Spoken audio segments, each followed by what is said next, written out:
여러분 안녕하십니까? 우크라이나 사태 이해와 종교 시민사회 역할을 주제로 특강을 시작하겠습니다.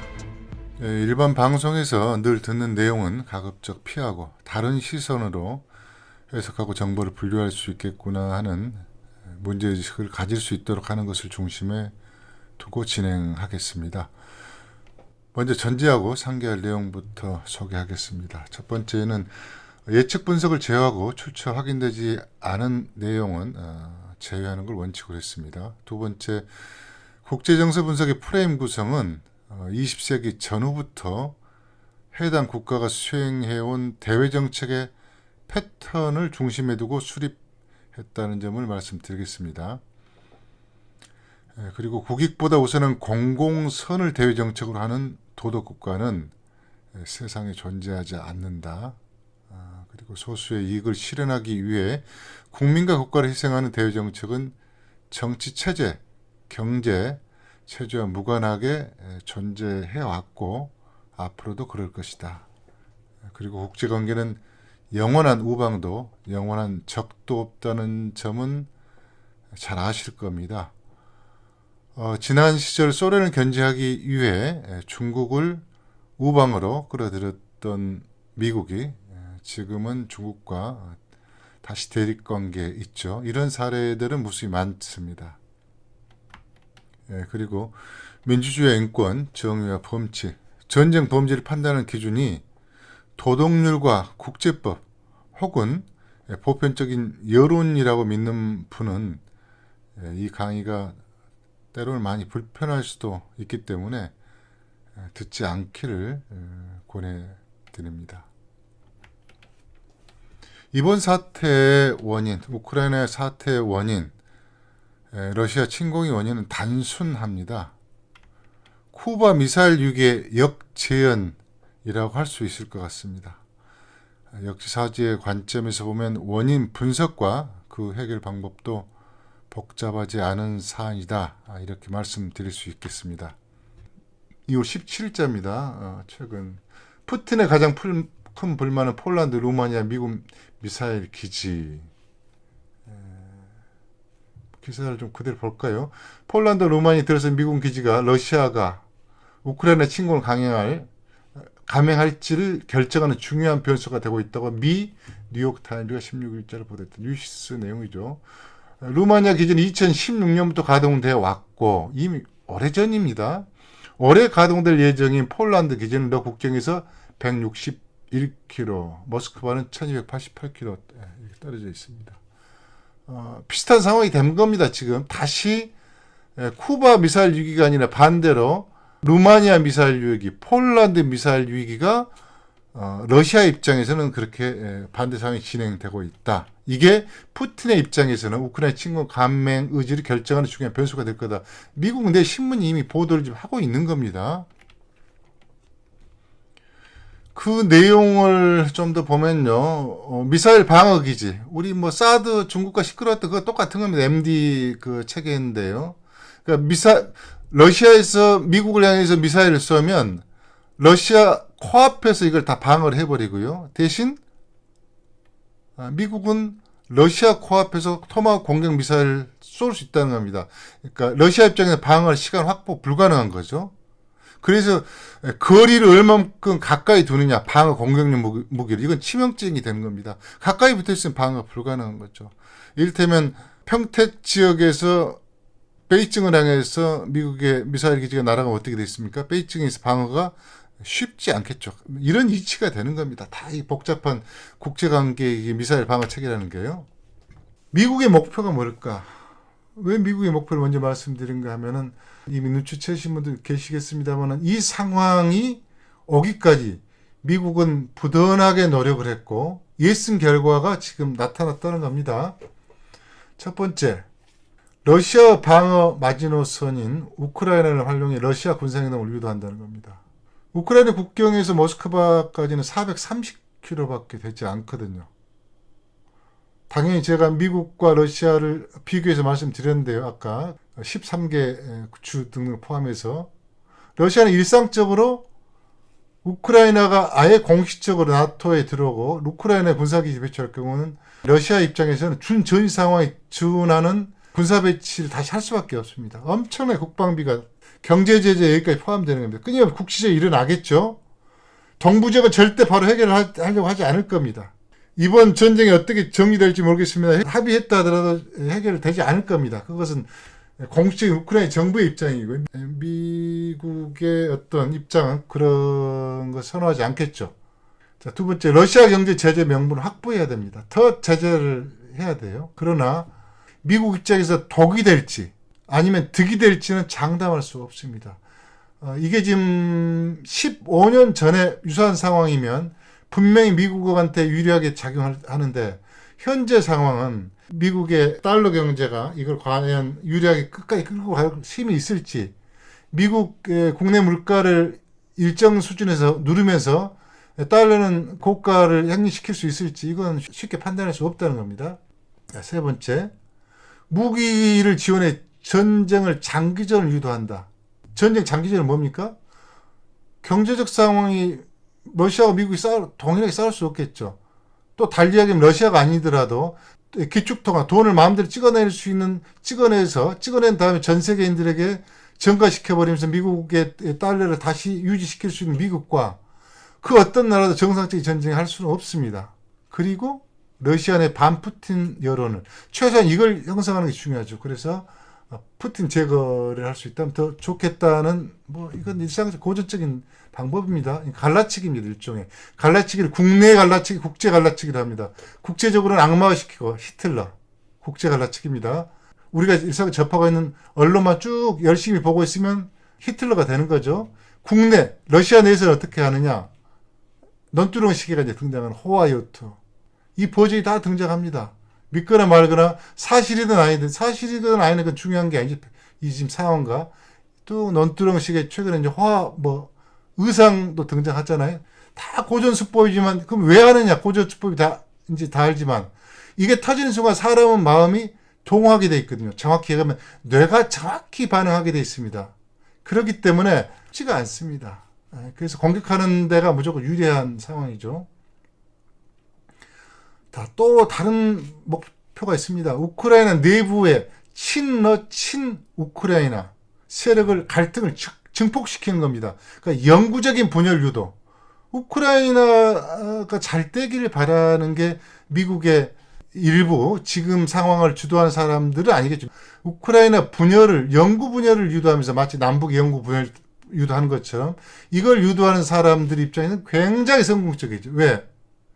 전쟁 초기에는 왜 저러지? 왜 우리한테 하지? 심하게 설마 어디까지 이상 선을 넘겨서 했다가 사람이 죽고 미사일이 날아오면 분노할 수밖에 없죠. 사람이 이성적 판단이 되지 않죠. 그러면 남부지역 일부, 중부지역은 전체가 돌아설 수 있겠죠. 다 이런 걸 유도하는 겁니다. 이건 막기가 쉽지 않습니다. 점령되더라도 게릴라전을 지속적으로 지원한다. 상황이 어찌 되거나 말거나 계속 우크라이나 정부가, 정상적인 정부가 들어온다 하더라도 무기를 지원해서 한다. 이건 역시 전 세계 지금 그대로 하고 있는 거죠. 제2의 아프간 내부로 유인한다는 겁니다. 만일에 지금 세계사를 여러분들 한번 쭉 떠올려 보십시오. 세계 주도권 누가 가져가느냐 마냐, 중국으로 가느냐 마느냐.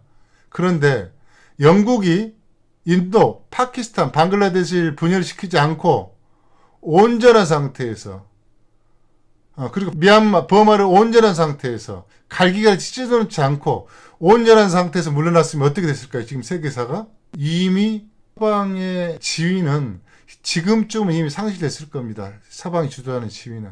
그러니까 이런 유혹에 계속 빠지는 거죠. 백인 체제 중심의, 특히 더 좁히면 앵글로색슨 체제 중심의 질서가 여전히 유지하고 있었던 것은 단 하나만 뽑아라 그러면 이렇게 민족과 부족의 갈등을 증폭시켜서 끊임없이 내전을 만드는 것.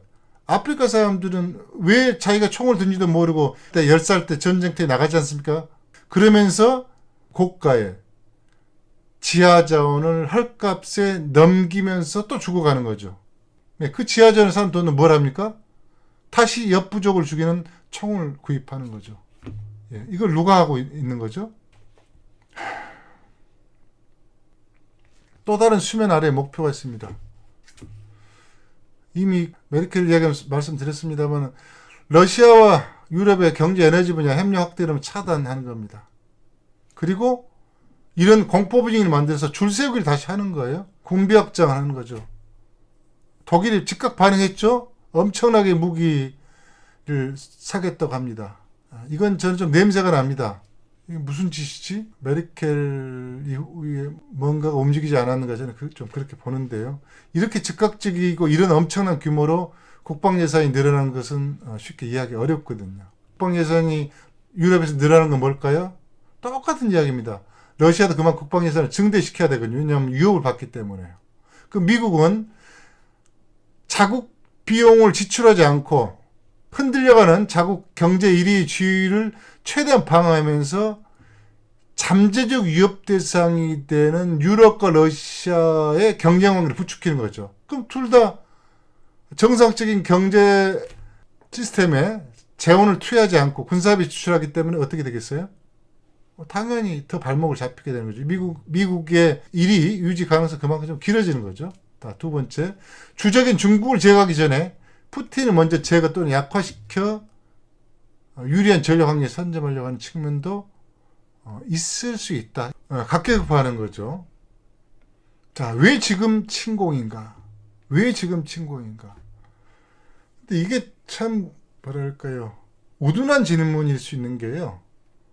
최소한 2014년 이후에 길게는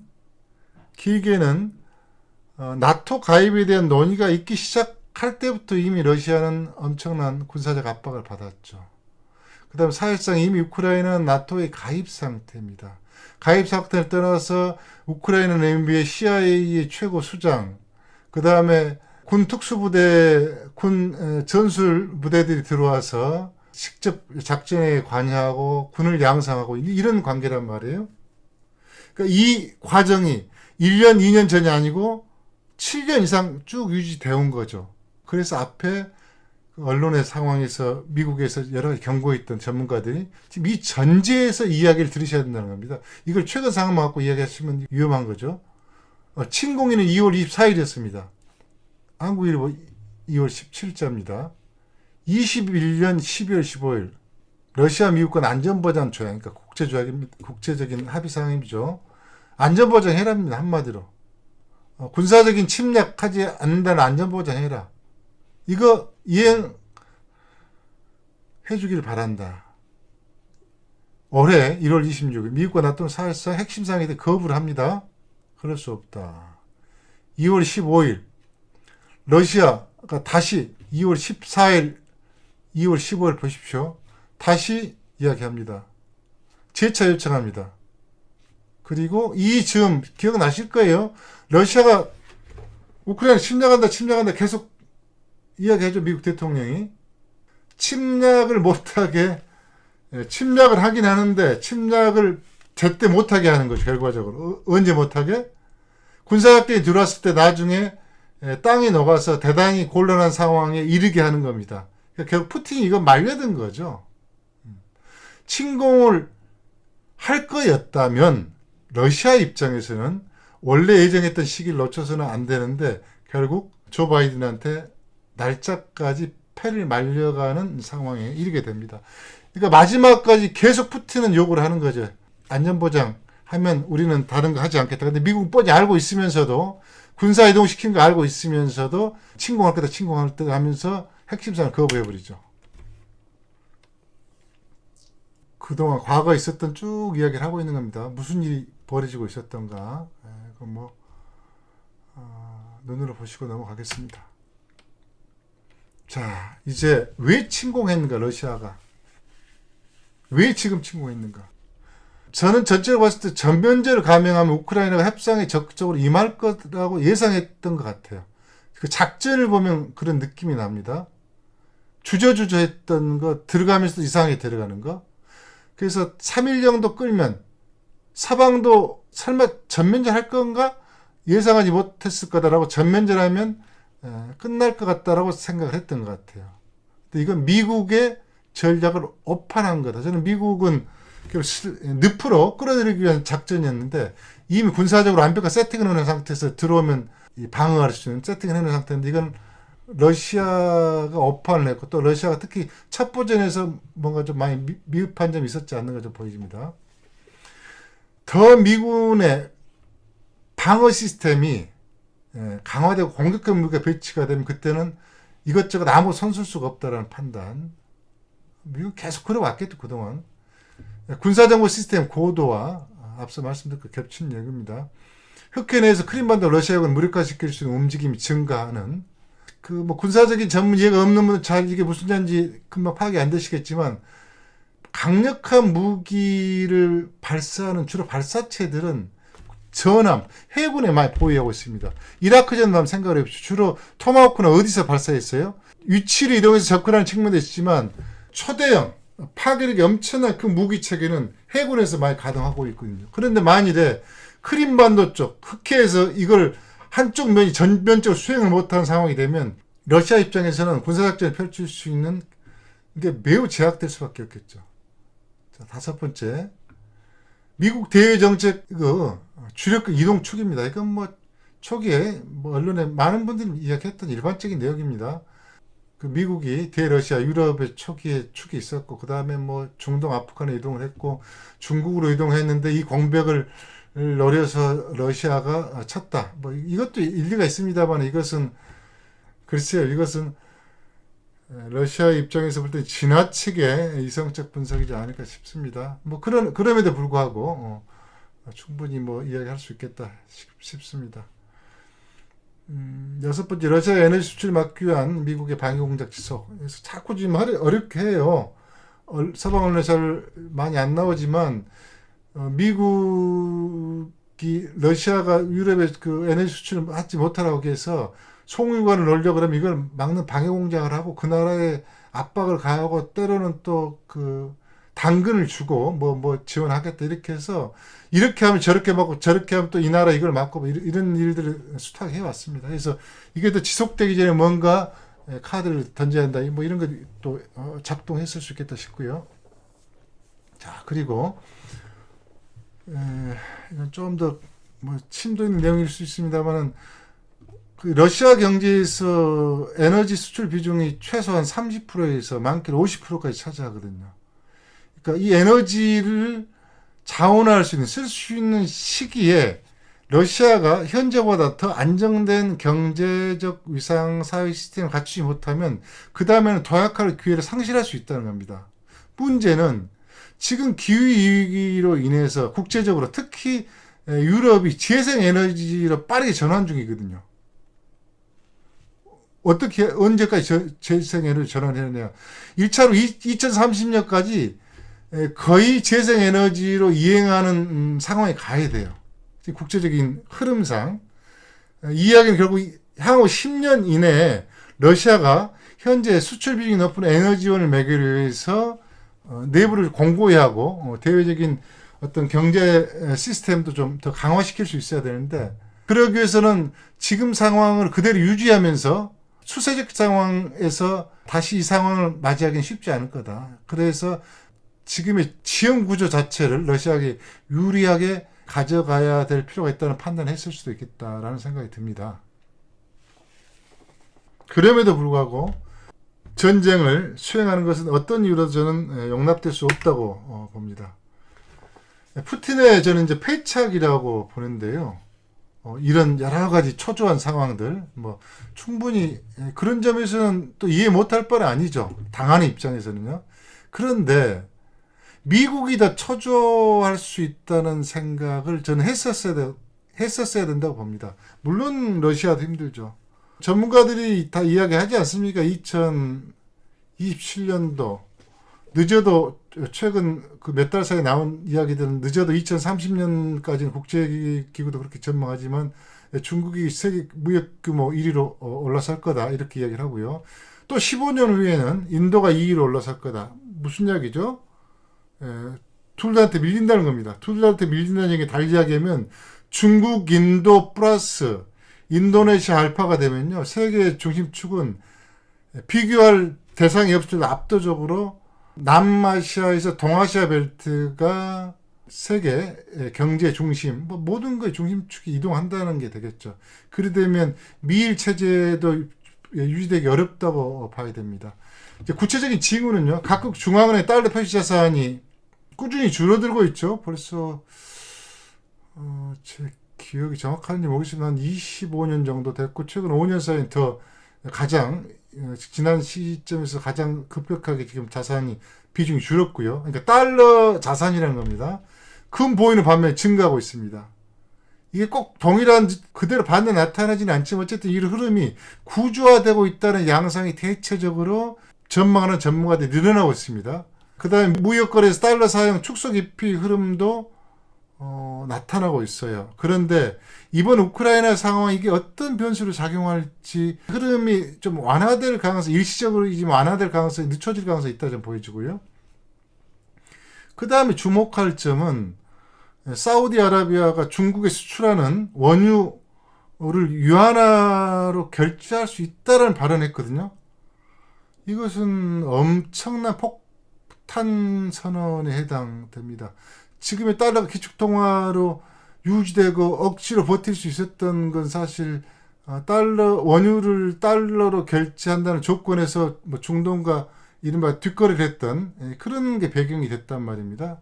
근데 이건 지금 간복일지는 모르겠으나 어쨌든 이런 말을 했다는 것 자체가 미국의 위상 자체가 엄청나게 약화됐다는 것을 드러내고 있는 건 분명하다는 거죠. 그리고 좀 더 이제 관심 있게 보는 분들은 이미 체크한 내용들이겠습니다만은 1971년 금태한 폐지 후에 달러와 금을 바꿔주는 제도 폐지 후에 달러 가치가 50분의 1로 떨어졌습니다. 달러 자산을 보유하는데 떨어지면 어떻게 될까요? 근데 나라만 손해 보는 거죠. 중국이 국채를 몽창 가지고 있다가 달러 가치가 하락했다면 중국이 피땀 흘려 노력해서 번 돈을 다 날리는 겁니다. 우리도 똑같은 거죠. 전 세계 똑같은 거죠. 그러니까 전 세계인의 고생해서 그동안 미국의 경제를 미국 사람들이 먹고 살 수 있는 사회의 조건을 만든 겁니다.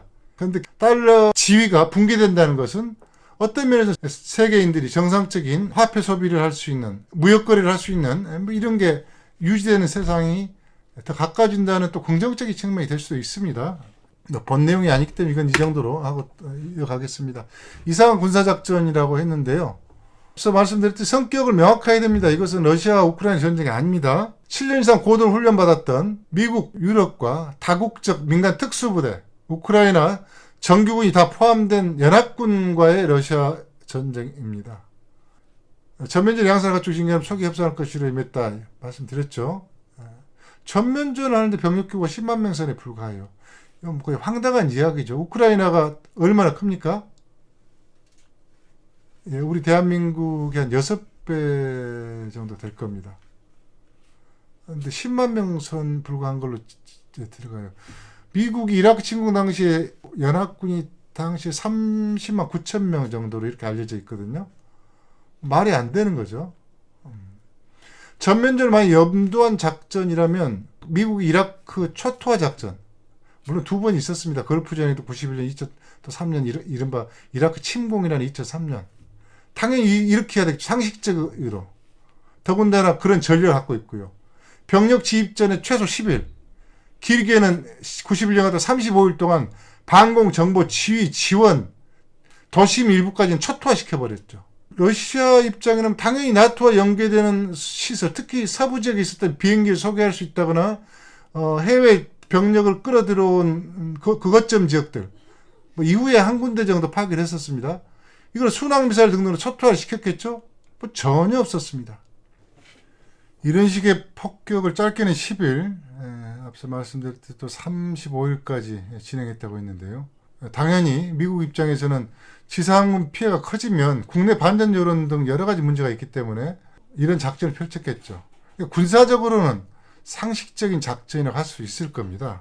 물론 한 나라의 도시를 이렇게 수도를 만든다는 건 말이 안 되는 거죠. 지금 키예프 같은 경우는 어떤가요? 상황이? 여러분들은 판단해 보시기 바랍니다. 민간이 대량 희생되고 전쟁 후유증을 고려하지 않았다면 아마도 개전 7일 전후에도 공방전이 지속됐던 전폭기, 폭격기 고고도 운용도 또 가능하고요. 그 후라도 핵폭탄 유력의 FAB 그 열압폭탄이라고 미국이 갖고 있는 그 재래식 병기보다 4배 이상 강력한 거의 핵폭탄 위력을 알려져 있는 그런 무기를 포함한 그 신무기들이 많이 있죠.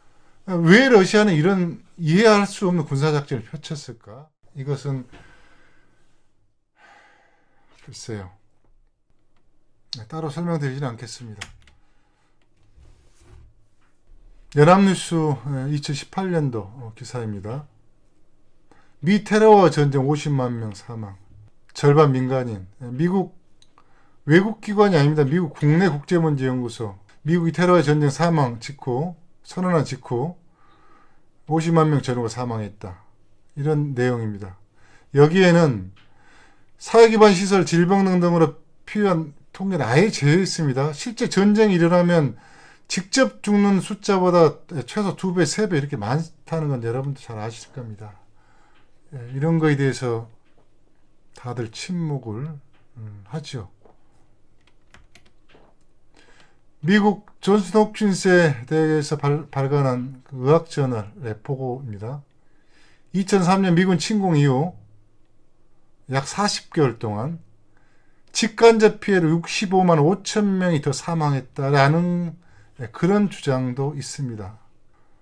뭐 권위가 없는 기관이라거나 이런 이야기는 함부로 하기는 어렵겠죠. 로스앤젤레스 타임스죠. 미국 관리들과 방문 지도자는 CIA 무장부대와 펜타곤 무장부대가 시리아 알레포 북부 외곽의 분쟁 지역을 기동하면서 서로 간에 반복적으로 총을 쏘면서 지난 2달 동안 전투가 심화됐다. 잘 이해가 안 되시나요? 한쪽은 CIA가 지원한 부대, 한쪽은 국방부가 지원한 무장부대가 서로 싸웠다는 겁니다. 저는 아주 대표적인 사례라고 보는데요. 이건 비밀스러운 이야기도 아닌데요. 왼손으로는 테러범을 양성하고 주로 CIA 역할이죠. 오른손으로는 정규군을 투입하는 기술. 이걸 현란한 손놀림을 통해서 사람들이 현혹하는 겁니다. 야바이꾼하고 다르지 않은 거죠. 시리아, 아프간, 아프리카 주요 분쟁들 다 똑같은 수법을 지금도 쓰고 있죠. 비밀 공작, 전쟁, 돈줄, 국내외 유색인종 파멸, 잘 제목만 갖고는 무슨 이야기인지 모를 것 같은데요. 한 개 기사를 통해서 제가 한번 설명을 해보겠습니다. 2월 18일 19세기 아프리카를 통해 온 세상을 마약으로 물드는 주범이 영국 정부였듯이 중국 대상을 했다는 겁니다. 그런데 중국만 해당되지 않았습니다. 더 광범위했습니다. 20세기 골든 트라이앵글을 키운 버마, 타이, 라오스 정부와 비밀세 그 뒤를 받친 미국과 타이완 정부. 물론 이 기사 안에 자세한 내용은 없습니다. 이 내용과 관련해서는. 2014년 한 해 골든 트라이앵글에서 생각난 아편이 시가로 18조 원, 국제 마약 카르텔이 굴리는 돈은 35조 40조, 어마어마한 돈이죠. 전 세계 3대 마약 재배지는 다 CIA와 관계가 있습니다. 이건 미국 국회 청문회, 미국 청문회 내에서도 논란이 됐고 조사받았던 사항이기도 하고요. 아프간 트라이앵글이라고 하는 거 있죠. 즉 캄보디아, 버마, 태국 이 적경지역, 그 다음에 중남미 지역입니다. 이 지역에서 작전은 한쪽에서 이건 자금원이 되기도 하고요. 그 마약은 다시 미국 내로 들어와서 미국의 특히 흑인 중심으로 해서 광범위 마약이 퍼지면서 정상적인 사회의 한 주체로 성장이 못하도록 하는, 이건 과거에 알래스카라든가 그다음 미국 그 본토의 원주민들, 인디언들을 파멸시켰던 그 내용과 다 동일한 겁니다. 그 다큐멘터리를 소개 듣고 언론에 많이 나오는데 이걸 오마이뉴스의 기사로 다뤘더라고요. 값싼 노동 확보, 민간 교도소 이윤 확보를 위해 흑인 죄수가 필요했다. 이 다큐멘터리 제13조를 소개한 겁니다. 미국 총 인구 6.5%에 불과한 흑인 남성의 수감률 이 40.2%다. 흑인 남성률에 총으로 맞아 죽을 확률 훨씬 더 높겠죠. 미국 경찰에게서. 그리고 흑인에게는 강혹한 형벌을 적용해 죄수를 일권화했다. 다 이게 전부 다 연계되는 내용입니다. 시간이 굉장히 길어졌는데 마무리를 좀 해야 되겠네요. 향후 전망은 러시아 유럽의 경제 에너지 관계를 최대한 분열시킨 미국은 러시아에 대한 직접적인 군사적 압박은 수위 조절할 겁니다. 왜냐하면 혹시 뭐 러시아가 막판이다 생각하고 너무 세게 나오면 이제 곤란하잖아요. 수위 조절할 겁니다. 그러나 저강도 전략을 계속 펼칠 거 분명하겠죠. 경제제에 따른 러시아 국내 변화, 반 푸틴 정서 등등등을 보면서 다음 판을 기획하려고 할 겁니다. 다음 수를. 메르켈과 마크롱의 의지를 보면 미국이 배제된 유럽 통합군. 아까 나토는 미국군이라 제가 말씀드렸잖아요. 이 흐름은 미국의 의도대로 일단 동력 상실할 겁니다. 세 번째, 미국은 푸틴의 영향력 변화 요인 등의 안개가 거치기 전까지는 중국과는 일정 현상 유지를 할 겁니다. 물론 오래 가지는 않겠죠. 그러면서 이란, 왜냐하면 좀 사우디와 중동과의 관계 등들이 복합적으로 있기 때문에요. 이란과도 산을 넘지는 않을 겁니다. 그래서 이란과 일정 정도의 관계 유지를 하거나 개선하려고 할 거다. 이란, 중국, 러시아 한 판으로 붙지 않도록. 이란, 중국, 러시아 한 판으로 붙으면 이거 만만치가 않거든요. 인구, 그 다음에 자원, 경제 규모를 한번 생각해 보십시오. 이것은 약화되고 있는 달러 흐름에 있어서는 대단히 위험할 수도 있다는 거죠. 그래서 각계각파를 취하기 위해서 이란, 중국, 러시아와의 관계를 일정 정도 호흡 조절할 거다. 그러나 키는 미국에 있다고 보다 이제 운명전의 흐름상 저는 키는 시진핑이 일단 잡고 있고 두 번째는 푸틴에게 있지 않는가 이렇게 보입니다. 그래서 지금 상황은 미국이 일단 유리한 판으로 짜고 가는 것은 분명하나 앞서 말씀드렸듯이 바이든이 어떻게 반격을 가느냐, 시진핑이 어떻게 국제 무대에 새 판을 짤 것인가에 따라서 상황은 예측하기 어렵다. 현재로서는 이건 시진핑 역량 시험 때일 수도 있습니다. 좀 불행스러운 것은 시진핑이 일기 들어서는 상당히 그 나름대로 국제관계 잘 한 것 같은데 이기 들어서는 좀 엉뚱한 짓을 하고 있는 것은 분명한 것 같아요. 그리고 미국의 수입 금지 조치에도 유럽이 러시아산 에너지 비율을 급격히 낮추는 것은 아마 쉽지 않을 겁니다. 그러나 낮추는 것은 분명해요. 여러 가지 이유로. 그래서 지금 언론에서 뭐 러시아 에너지가 급감할 거고 뭐 유럽의 사람들이 그렇게 이야기할 거다 하는데 그것은 오히려 그렇게 됐으면 좋겠다라는 서방의 언론을 그대로 받아서 국내 언론의 일방적인 주장일 가능성이 높다 이렇게 추정됩니다. 참 재밌는 걸 제가 우연히 찾았는데요. 이것은 워싱턴 타임즈입니다. 아신 분은 아시겠습니다만 그 통일교재단에서 인수해서 운영했던 그런 극우 성향의 매체죠. 미국 내에서도. 에드워드 로란스키라는 사람이 쓴 기사인데 2018년도 기사예요. 자, 이거 발췌한 내용입니다. 우크라이나는 효과적인 반부패 개혁, 러시아인 인구가 많은 지역, 동부 말하는 거죠. 동남부에 대한 일정 수준의 자치권과 두 개의 국어 허용, 그러니까 문화 말살 뭐 등등등등 이런 짓 나토에 가입하지 않고 중립을 지켰다면 우크라이나는 새로운 스위스가 아니더라도 이건 군사적인 의미를 포함하는 것 같아요. 중립국이라는 분명히 행복하고 번영할 국가가 됐을 것이다. 내전은 발생하지 않았을 것이고 돈바스와 크리미아는 여전히 우크라이나의 일부였을 것이다. 저는 이 기사로 깜짝 놀랐습니다. 이 에드워드 로잔스키라는 사람이 누군지는 모르겠습니다만은 시민사회 종교인의 역할을 뭐 깊이 고민한 건 아닙니다만 원론적인 수준에서 좀 몇 가지 담아봤습니다. 우크라이나 헌법에 군사 중립국으로 선언하고 국제주의